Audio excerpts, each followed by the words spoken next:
The Berenstain Bears Trick or Treat by Stan and Janice Berenstain.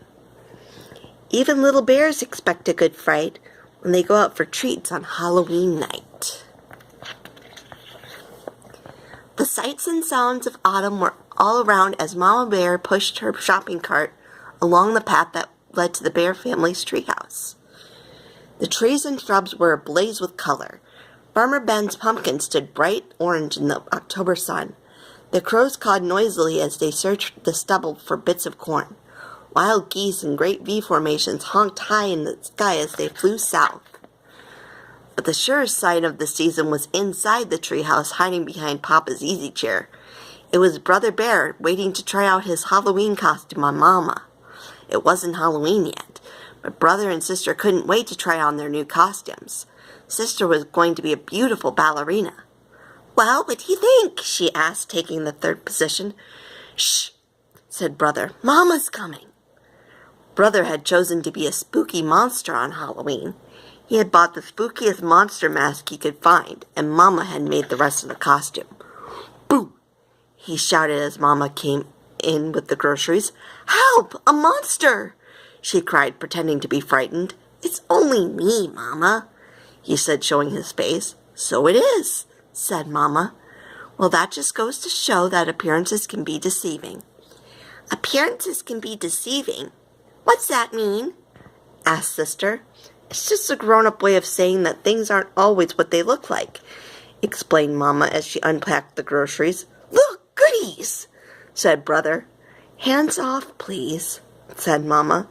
"Those are for the trick-or-treaters who come to our house tomorrow night." Brother and Sister were very excited about Halloween, and a little nervous, too. This was the first year they would be going trick-or-treating without a grown-up along to supervise. "I'm not so sure I like the idea of them going by themselves," said Papa as he carved the pumpkin he got from Farmer Ben. "It's pretty spooky out there," he added, making a scary face at the cubs. "Now, Papa," said Mama, "if Brother and Sister want to accept the challenge of going out on their own, I think we should encourage them. But remember," she continued, turning to the cubs, "there'll be strict rules. You'll stay in your own neighborhood and you won't eat any of the treats until you're back home.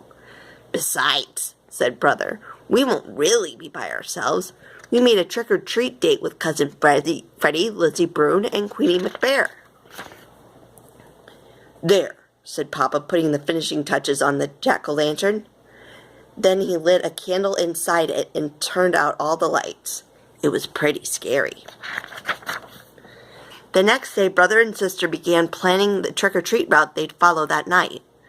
Brother got a pencil and paper and made a map of the neighborhood. That way, he explained, they wouldn't miss anybody. "Let's see now," he said. "We'll stop at our houses first. Ours, Freddie's, Lizzie's, and Queenie's. Then we'll do Farmer Ben's and our sitters, Mrs. Grizzle."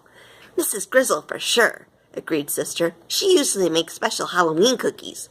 "And Teacher Jane, she gives out good stuff." "How about Dr. Grizzly?" asked Brother. "She's into health snacks." "I think so. Just to be polite," said Sis. "Gramps and Gran, of course." "Of course." "I'll tell you one place we are going to miss," said Brother, folding up his map. "What place is that?" asked Sister. "That one," he answered, pointing out the window at the home of old Ms. McGriz. It was a spooky, twisted old treehouse in a thicket at the end of Crooked Lane. "We're definitely not going there," he added with a shiver. "Why ever not?" asked Mama, who was listening. "Why not?" said the cubs. "Because she's a witch, that's why not." "What utter nonsense," protested Mama. "True, Ms. McGriz is old and bent and rather forbidding looking, but I can assure you she's a perfectly nice person." But the cubs didn't believe her, not for a minute. They knew better. Everybody knew better. No doubt about it, Ms. McGriz was a witch for sure. Just after dark, a pirate, a skeleton, and the wicked queen from Snow White came for Brother and Sister. They were Freddie, Lizzie, and Queenie, of course, and together they ventured out into the darkness with their trick-or-treat bags. Before they could get started collecting Halloween goodies, they were joined by some worrisome company. Too Tall Grizzly and his gang out for mischief. Too Tall didn't waste any time trying to get brother, sister, and their friends to go along with him and his gang.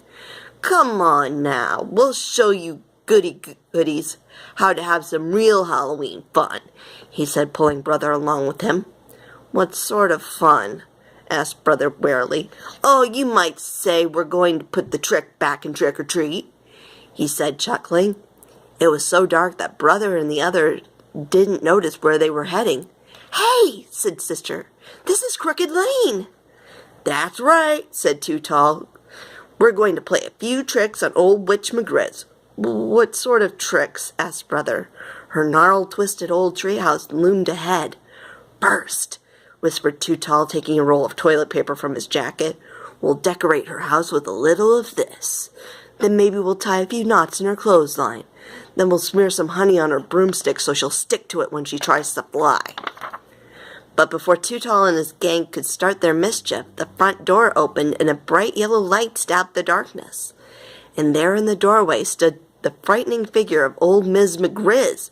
Aha! She said in a gravelly voice. I'm ready for you. She then led the terrified cubs into a cozy living room. To their great surprise, there was a big tray of beautiful candy apples, all prepared for Halloween visitors. Mama was right, whispered sister to brother. Miss McGriz really is a sweet, kind old person.